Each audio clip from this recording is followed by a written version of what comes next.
Paintings look new. What, that little painting on that? Nah. My little internship with Mary. Boy.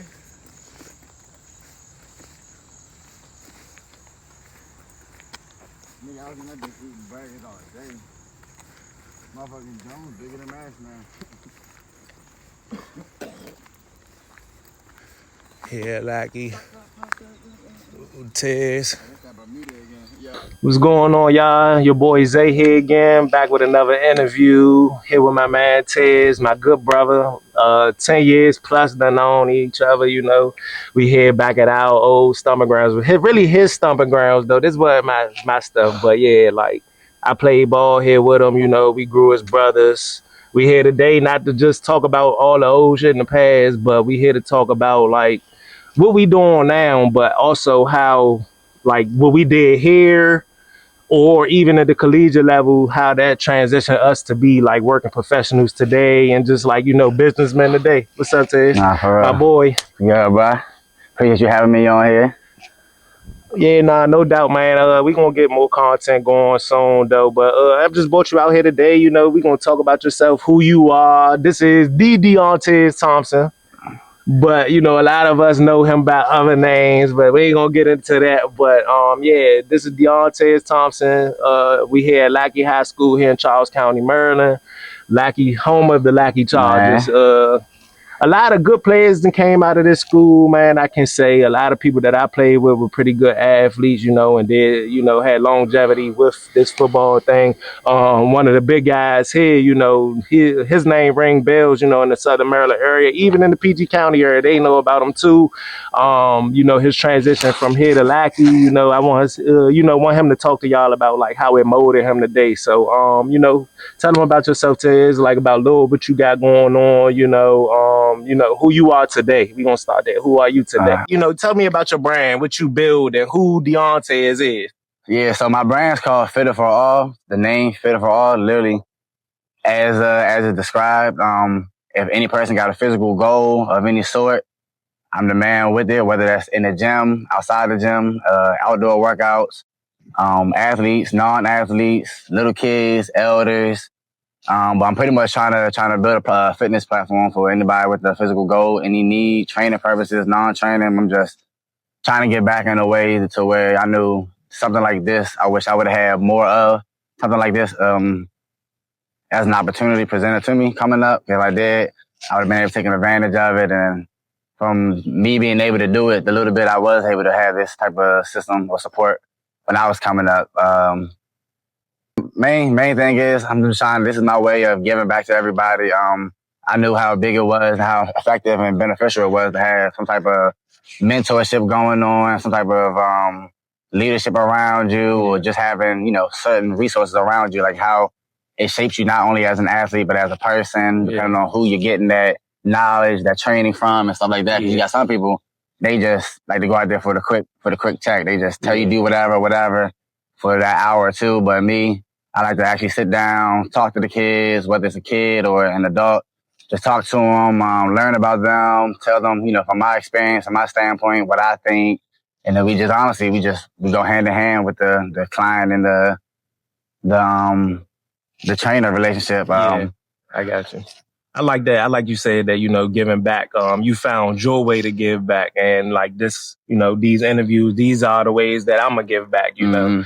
Like everybody can't be a coach, you know, everybody can't play, you know, at the next level, but you still got love for it, you know. Everybody. And I feel like, you know, your story, even my story, you know, we're going to get to my story one day. I'm going to give y'all my full story one day. But, you know, the young kids like yourselves, like who grew up like us, they need to hear things like this. They need to see things like that because it's purposeful. And especially like with everything changing, with everything just being about money now with the sports level, it wasn't about just money. It was a way out for us. It was a ticket for sure. It wasn't really like bling bling type ordeal that they got going on now, like these NIL checks, you know, it's a little bit crazy. All money hungry now. It's all money hungry. People don't even aim to go to the league no more. They look at it for money when you looked at it as a livelihood. So it's just a different transition. Okay, cool. All right, so tell me a little bit about like your experience here at Lackey, you know, like how you feel about, you know, this school. I know this a place that you love, this a place you call home, but like tell us what Lackey did for you. So I mean, for me, Lackey, my pops took me to go see a lot of Lackey games in middle school. I seen a few in elementary school. Shout out to Big Tom, man. Shout out to Big Tom. Shout out Pops for raising me right, man. But yeah, nah, Lackey definitely, I'm not gonna say it was bittersweet in terms of the bitter part was a bad sense or experience, but I know Lackey being in the most southern part of the county, as you see, we in the country, we out the way, we not as resourceful as other people. I gotta show y'all the scenery, man. We in the churches for real. Ain't nothing but trees and H2O. Yeah, that's it. Like this the churches, but yeah, I like that, you know. So it pretty much did like, you know, it was like an avenue to open up different doors for you. You know, it's not really a big known school, but the work that Brody put in here, he was able to make a name for himself. That's probably that's gonna live forever. You know what I'm saying? Like he's gonna retire one day, and you know people could look back and say, "Damn, Tez was a hell of a player." So that's good stuff. That's good stuff. All right. So, your journey from high school. So, you know, you played here, you dominated, all accolades, you know, name some of your accolades you got, you know, at the high school level. I ain't got no damn accolades in high school, y'all, but let him get it. Yeah. Get my man, and my man's favorite, he still balled out when he had the opportunity to, still made the most of it. And on his own, he went to the next level and did what he did. But like you said, that's a story for another day. Another day. We gonna get there. We ain't gonna sleep on the man behind the camera, though. Nah, we ain't gonna do that. No facts. But nah, keep them sleep, though. I like when people sleep on me, though, man. And you know, big shit happens. So yeah, you good. Yeah. What was your journey here at Lackey? Like, how was it? You know, tell them a little bit about the accolades you was able to accumulate here, and you know, like how your name gonna live forever. So I mean, I know first thing that pops out my mind is just toting that rock, y'all. That's what I was gonna say. I mean, I know my first both seasons of varsity, I had 1,000 plus. I like them better at DB too, but I'm not biased. But go ahead. Yeah, I had 1,000. Pause real quick. First accolade that come to my mind is I know I had 1,000 rushing yards 2 times, 11th grade, 12th grade year. 10th grade year, I got brought up to varsity early. It wasn't ideal because varsity at the time was struggling. And JV, where all my men was, everybody from my class, my grade, everybody I came up playing ball with, we actually had something going. We was putting a straight belt the ass on with JV. So to go up to varsity was a little bitter, knowing what they were struggling with. But yeah, 1,000 yards. I was SMAC All-American. Went to the PG versus SMAC All-Star game. Got invited to the Military Bowl. It was another bowl game that I got invited to, but I tweaked something and didn't even go. Okay. But got invited to another one, but didn't even go to it. I mean, we made it to a regional championship. We lost that game. Who we lose to? I forgot. We lost to Huntertown. Remember? Okay, yeah. We couldn't stop that sweep. They was dogs. It was sweep left, sweep right. I ain't gonna lie, y'all. Had no answer for them. Southern Maryland, even though, you know, you got your PG versus SMAC and PG dominates most of the time, there's some people out here, dog. There's some boys, there's some schools out here, like even just, what's that? SMAC definitely stepped on though. And it's, they all SMAC, yeah. So like Patuxent and all those schools, when we was playing, they was good. There's some good players out here. It's just in the woods, man. There's not really a lot of camera time out here, you know. There's not a lot of people that can put you in position. And that was the bitter part. And that's the bitter part, yeah. Like, that's the part. Like, it ain't a lot of people. It ain't a lot of exposure, you know. But it's going to get there one day. It just take time. It take people to put effort, you know, and that's why we here today, you know, this our way of giving back. Mm-hmm. So, all right. So from here, you know, your accolades, you dominated. Yeah. All right. So how did your domination in high school transition you to get ready for college? Like, all right, now we at the collegiate level. We got Tez, you here. We talk about the university you was at, you know, and you know, how did this prep you for that next level? So yeah, I mean, the main thing, like I said, from whether it's from youth league to high school or high school to even college, it was all just damn near like the same blueprint for real. Yeah. Just like they say in all phases of life, which is why going back to what I said earlier about having certain coaches and mentors and people around me, being able to shape my mind on and off the field.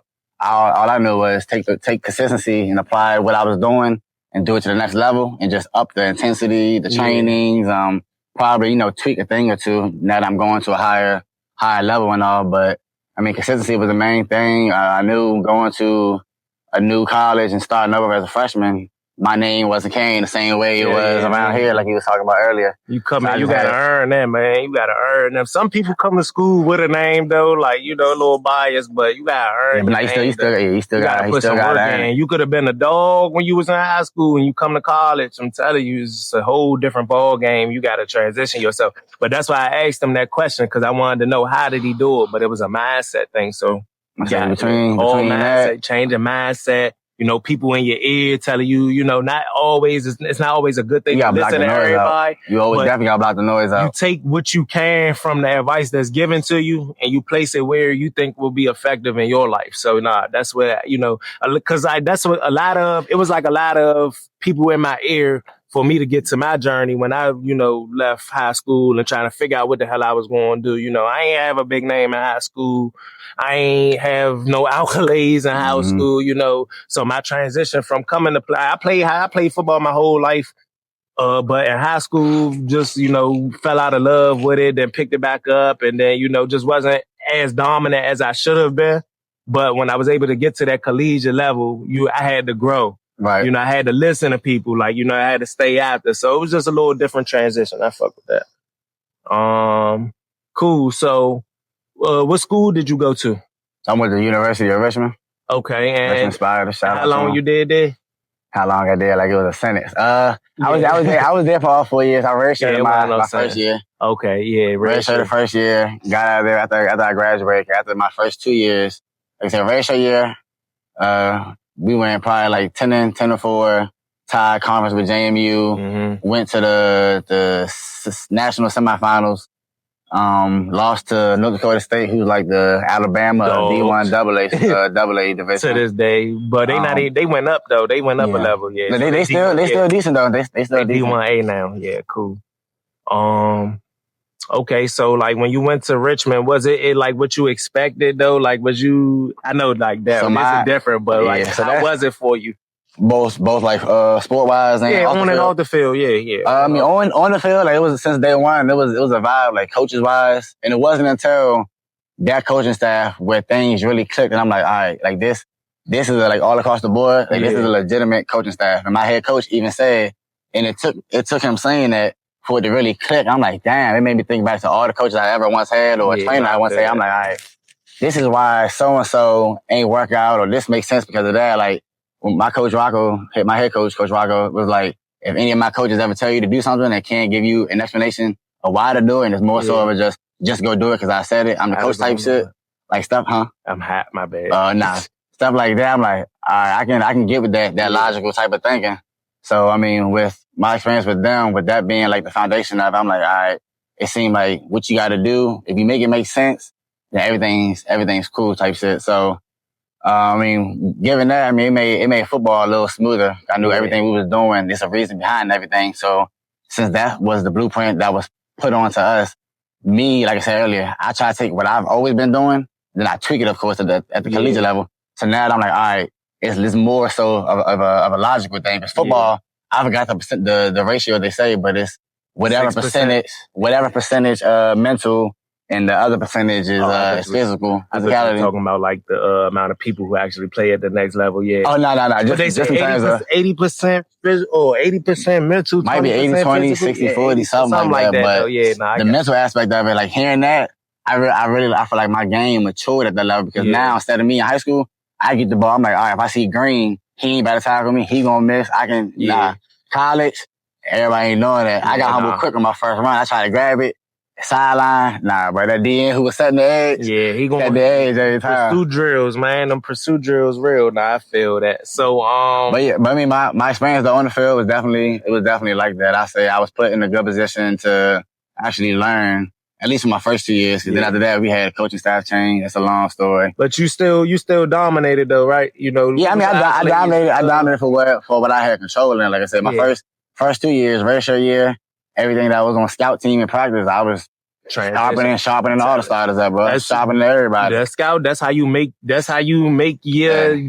on that team for real. Like, that's how you make that bust. Like, you gotta practice, you practice how you play, bro. So I was trying to tell people, little did they know, like, reps on a scout team can actually be more valuable more eye-opening than the reps you get on the actual 1s and 2s going against scouts. Because if you do that as a scout team and bust a starter or a number 2's ass, they were like, damn, who did that? Or what that? Or as they find themselves getting on so-and-so ass off, like, who was fucking up my plays? Who doing this? And like, that's how you... And that's how I made the team. To the practice, yep. That's exactly how I made the team. You know, you scout team, being a walk-on, you gotta give it your all. Like, every day counts, so you make the best of it. Because, you know, you ain't playing on Saturday, so you gonna dominate in practice so you can make that team next year. You know, stay ready so you gotta get ready. Stay ready so you can, stay ready so you ain't gotta get ready, you know, because it'll be spring ball, be around the corner, fall football, you know, the cool. You dominate in the fall practices, and then, you know, you go to spring ball.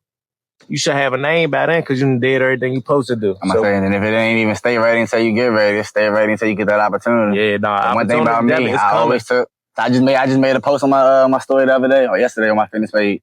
I was saying something about when doors open, we don't ask questions, we take advantage of opportunities. I seen that. I like that.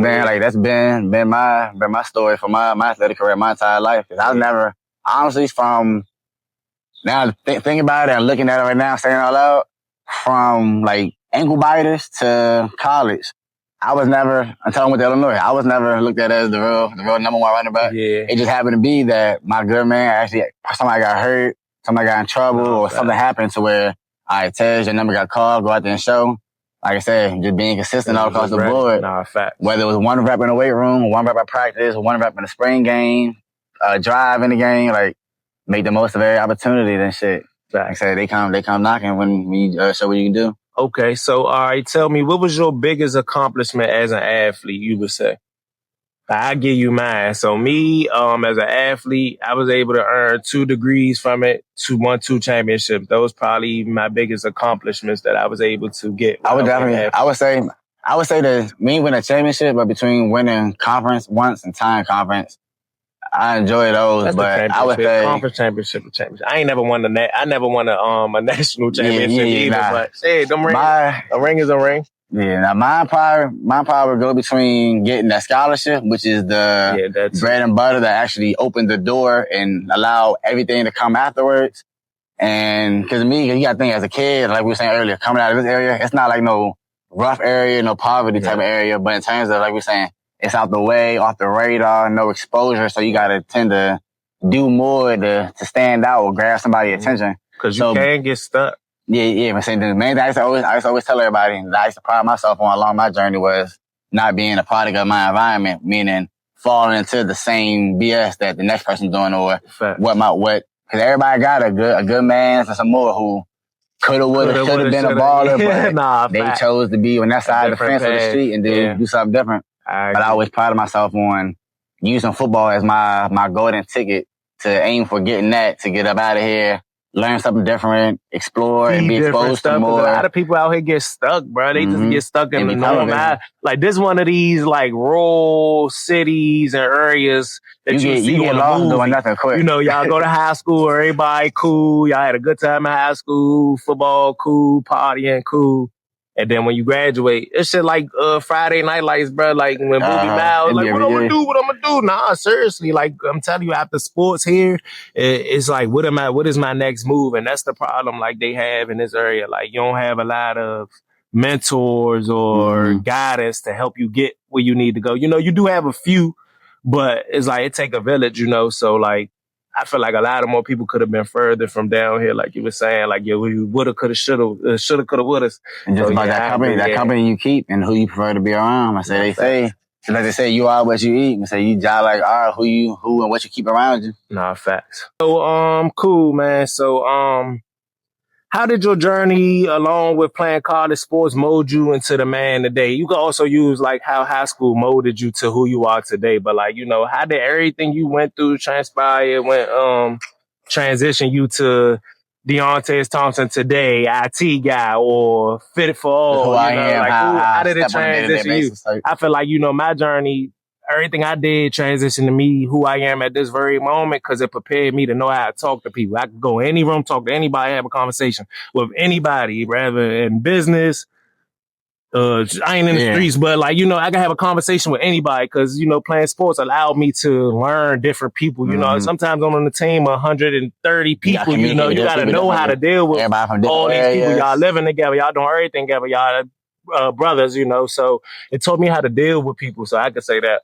Yeah, now for me, I mean, similar to what I was saying earlier, it starts with the coaches and people that's around me who's trying to mold us into being bought into a program. So, I mean, if I'm a part of a program where it makes sense and everything like that, like I say, I'm the type where I dissect from certain experiences. So if I see something good over here, different, it can be a different topic, different situation. But I pick and choose what I want to take from certain situations and stuff like that and apply it to different places in my life and how I do things. So just me having some coaches, my father and my grandmother, most importantly though, but having coaches as well to be able to tie the game in sports into sports and life, it go hand in hand. So in terms of adversity and sports, but more so football, not every game can be a bad game. Not every drive can be a bad drive. Not every play can be a bad play. You can have your bads and your up and downs, yeah.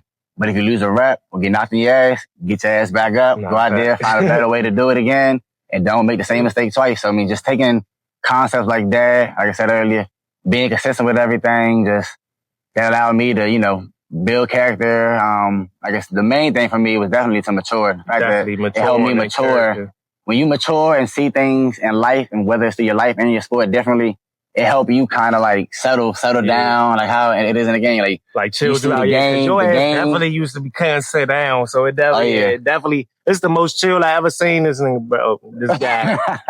This the most chill I ever seen this guy, man. But yeah, I mean, it was a great experience. Let me see. I appreciate the coaches that I had, good and bad, because you can't do too good without learning from the bad for real. So, and I appreciate the good and bad too. Like, I always, make the most out of it sometimes. Most people bash like every position or be like, man, F that coach or F that coach to a certain extent. Yeah. But you can't knock somebody who gave you an opportunity. And that's what I always say. I was given an opportunity in high school. I fucked up. You know what I'm saying? I can't blame nobody but myself because I wasn't ready. Definitely. But in college, I can't blame nobody. I can't blame nobody for nothing in college because at the end of the day, in college, you a man now. Mm-hmm. Like you said, every rep count.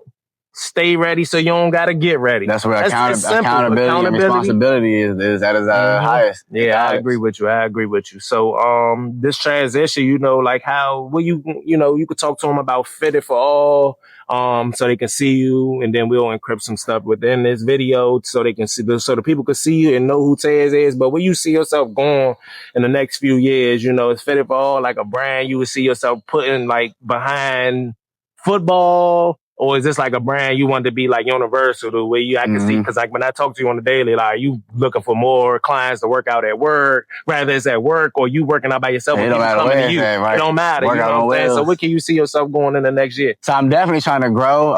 It's to the point now where I've done been, like I said, when I first started, of course, it was all about trying to find a side hustle, but it also was a side hustle that I got passionate about. So with it being something I'm passionate about and having that sole attention of like giving back and helping out the next one coming up, or even somebody at whatever age with whatever athletic background or non-athletic background. Like if you have a physical goal or idea in mind, I just be trying to help people out. So I know, like I said, me and my experience coming up, like I know I never was always accessible to all these trainings because pops, grandma, mom didn't, make the most or life was going on for them. So, I mean, I just had the best of what you had. This all we had, and they make you appreciate it because this is it, right? Like these little bit. I just be trying to bridge the gaps, honestly, bro. So like me, like I said, I'm just trying to help younger athletes get into a better situation for their sport or even just within their own personal well-being and their health.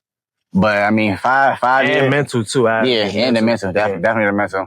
But I mean, 5 years from now, I feel like I still want to be doing some training stuff, some fitness stuff. But I do know within 5 years, I plan to be having events being taking place by then. Any runs you think about doing? Any like 3Ks or 5K runs? Personally, I probably go on like the weekends. DC got a few run clubs I'll go out there and do and talk to people. I'll probably like network, tell them what I do and see what they do. Like for example, one of my teammates, Selton, he played football with me at Richmond. He was a linebacker. He from the city. And he got somebody to train with him at his gym. We've been talking and I'm getting ready to start tapping in with him soon to see a little more something with with apparel and, try to better up my brand doing that stuff. We got some apparel coming from you too? Okay. Yeah, okay, so cool. everybody be asking about it, put the logo on. Yeah. Want some clothes and go out there, get everybody to rock it, look good while they doing it. Yeah, why not? Feel good, play good, eat good. That's what Dion said, yeah. All that, yeah. Look good, feel good, go out there and be good. All right, so since we talking about that, we off topic now. All right, so look good, feel good, play good. What you rate your field drip? Don't be biased either because it's you. Field drip.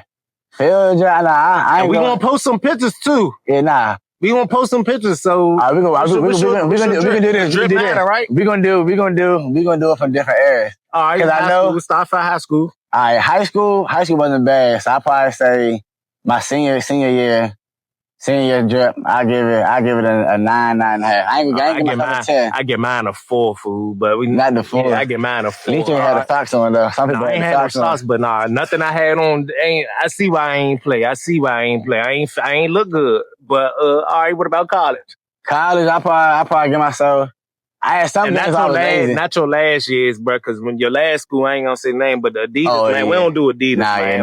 Nah. You don't play ball in Adidas, man. You got the wrong shoes on, man. You got on white Adidas. Everybody know the shoe is nice. Nothing holds a nickel next to Nike. Ask Ivan. Ask Preacher Man. What kind of shoes in your feet don't matter? Come on, Preacher. Bullshit. Don't matter at all. You know God made black beautiful. God made Booby beautiful. Black and strong. His mouth keeps getting bigger and bigger and bigger. And when Booby knocks some fools out, Booby gonna knock them out with black knights on this. No, we ain't wearing that. But what you rate your drip though? College, I probably still give myself a humble 9. A humble 9. I'm gonna say the first year, I probably say it's probably close to like an 8 though. Okay. 8. I give myself, I'm probably like a 7, bro. Cause like I'm really like a O-line tight end. So I'm like in the middle. It ain't too much that I can do, but it's like, you know what I'm saying? I got to finesse it a little bit for me. I wasn't too bad. I give myself like a little 7 in college. Like my transition from playing sports in high school to college, 2 different things. Like people ain't even expect me to be able to play in college. So, when they seen that I was doing it, they behave, you hear your words and shit like, damn, how's they do this? Yeah, don't worry about it. I'm a dog for real. But yeah, like my drip was cool. I was a little decent. I was decent.